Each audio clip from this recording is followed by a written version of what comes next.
Deep breath.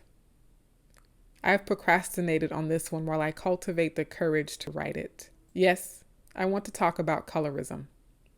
As I type this around 11:11 p.m., I'm sending my mom the following text message. It helps to talk about it. I've kept a lot of pain to myself throughout my life, and that silence hasn't helped the pain go away. Talking about it validates my experience and validates how I feel. I know what you might be thinking. I shouldn't be seeking external validation, right? That's easy to say at the intellectual level when we're removing ourselves from the situation. However, when dealing with chronic pain rooted in childhood memories, when in the midst of a deeply hurtful condition, it's nice to know we're not crazy, not making things up, not projecting, not being, quote, too sensitive, not imagining things. We're human. We need connection with other humans.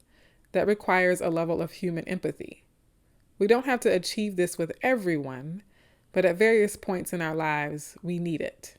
Honestly, if you've ever ironed your clothes, made sure your outfit matched, applied for a job, held down a job, earned money, spent money, agreed that the sky is blue and the grass is green, opened your mouth to communicate, raised your hand in a classroom or audience, felt offended, held a door open for someone, had a boyfriend or girlfriend, or used a telephone, you were using /seeking/giving external validation. Validation is such an indispensable part of our existence that it's an unconscious operation, which is why some of us are delusional/self-righteous enough to think we're above it. The key is understanding that we don't need validation for everything or from everyone. We need balance. Back to the text message I sent. The act of communicating is also a sign of self-validation. We often remain silent because we're unsure of ourselves. Either way, we need validation from ourselves and sometimes from others. And we need to break the silence. The validation debate relates to an earlier post, 5 reasons I haven't said much about colorism yet. Here are 2 of those reasons paraphrased. People often have the attitude that if you love yourself, you wouldn't make it an issue. I didn't want to be perceived as not loving myself, so I stayed quiet.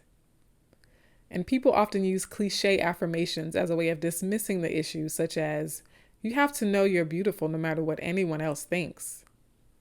These attitudes are an acceptance of the status quo. They are not used to ease painful realities. They're used to avoid them altogether. So why will I talk about colorism now? I'm writing this because, 1, I'm simply tired of being afraid to shout, ouch, that hurts. Humans are hardwired to feel pain. Pain is either a sign that something is wrong or that something is growing and stretching. Anyone who denies their pain denies their humanity and will probably stay in pain. Let's not remain in pain. Also, we need to call people on their stuff. Iyanla Vanzant insisted on this at the Essence Music Festival recently, so I'm calling the Black community out on its colorism and the entire world. It's not every individual, but it's way too many. Whether we show colorism intentionally or not, consciously or not, we need to stop sooner than later. Also, some young person might need a framework and context for their experience other than, quote, you're wrong to even feel that way. I'm not saying my framework is the only framework that works, but it's more than I had growing up. I had to seek and construct one for myself, piecing together ancient ancestor wisdom. I just want to offer what took me too long to find, so that some child can have peace and joy sooner than I did. Perhaps they won't ever have to lose the peace and joy in the first place. And more than just dark-skinned people can benefit from this type of discussion. Pain knows no color. Empowerment is contagious and courage can improve anyone's life. When light-skinned people better understand colorism, they can better understand the dynamics of their everyday interactions. We talk about white privilege, but there's also light-skinned privilege. I also know that some Black girls take out their anger on other Black girls.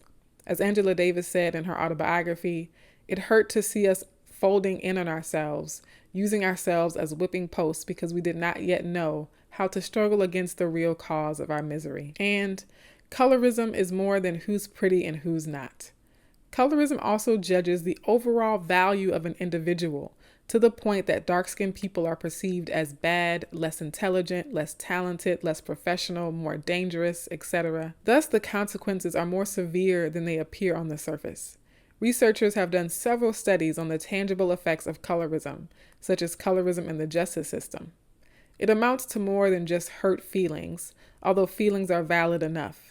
So, let's speak up. Let's talk about it. What do you have to say? I share even more transparency about the work I do on colorism in this video about my journey over the past decade. Click to watch or check the description box for lots more videos on colorism. Thanks for listening, and I'll see you in the next video. Much love.